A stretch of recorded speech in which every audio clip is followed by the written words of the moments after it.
Hello, I'm Oren Grossman, and I am giving a presentation today on George Gershwin's Rhapsody in Blue for One Day University. Rhapsody in Blue was George Gershwin's first big concert piece, and it remains perhaps his most popular piece and perhaps the most popular classical piece ever written by an American. It's used all the time, right? Not just in concerts, but I remember I think Disney did in the second Fantasia. There's a whole animation on Rhapsody in Blue. I remember the movie Manhattan, Woody Allen's movie Manhattan, where Rhapsody in Blue is used as a kind of symbol for the energy and excitement of New York City.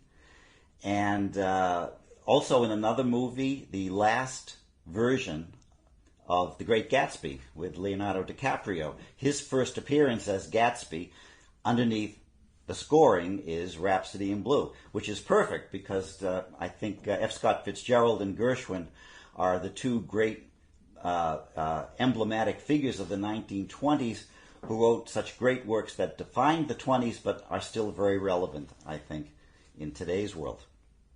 And who can forget in 1984, at the Summer Olympics in Los Angeles, when 84 pianos showed up in the Coliseum to play, of course, Rhapsody in Blue. Well, it's amazing that this work is actually the first classical work, the work, in the European tradition of relatively lengthy, beyond the 3-minute song format, all written out, all composed. It's really the first American work that uses American energy, American popular sounds, American culture in a certain way. And that's quite a long period of time. When you think about it, in the 19th century, there certainly were great works of literature and great paintings. The arts were beginning to move in the United States, but not in music, not in the field of composed classical music. So let's take a look, first of all, at our boy today. On the left, there's a good publicity shot from the 1930s. You can see his receding hairline. He was in his mid-30s at that point. On the right, the cover of Time magazine. Both he and Time were pretty young at that point, and he's the first American composer to actually be on the cover of the young Henry Luce publication, Time magazine.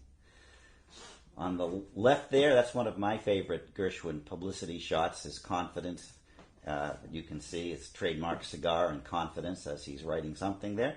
And on the lower right, you see him working with his brother, the self-effacing and modest counterpart to the amazingly exuberant and lively George, his older brother Ira, with whom, of course, he would write most of his songs, the lyrics to most of his songs. Well, the idea of music with an American underpinning of some sort was not invented by Gershwin. There were musicians who had ideas about this, in particular European musicians. Now here is Antonin Dvorak.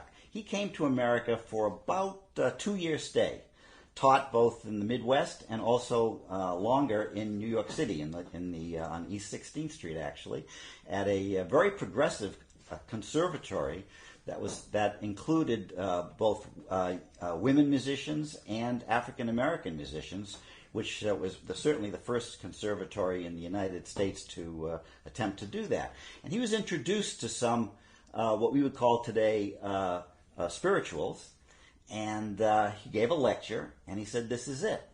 I am now satisfied." And I'd like to read the whole quote, but here's part of the quote is there. "I am now satisfied that the future music of this country must be founded upon what are called Negro melodies. This must be the real foundation of any serious and original school of composition in the United States. These beautiful and varied themes are the product of the soil. They are American. They are your folk songs, and your composers must turn to them. All the great musicians have borrowed from the songs of the common people." And of course, in European terms, he was thinking of traditions, Joseph Haydn using Austrian folk songs, Tchaikovsky, Mussorgsky, all the Russian composers using Slavic folk songs or melodies that sound like they could have been Slavic folk. Sample complete. Ready to continue?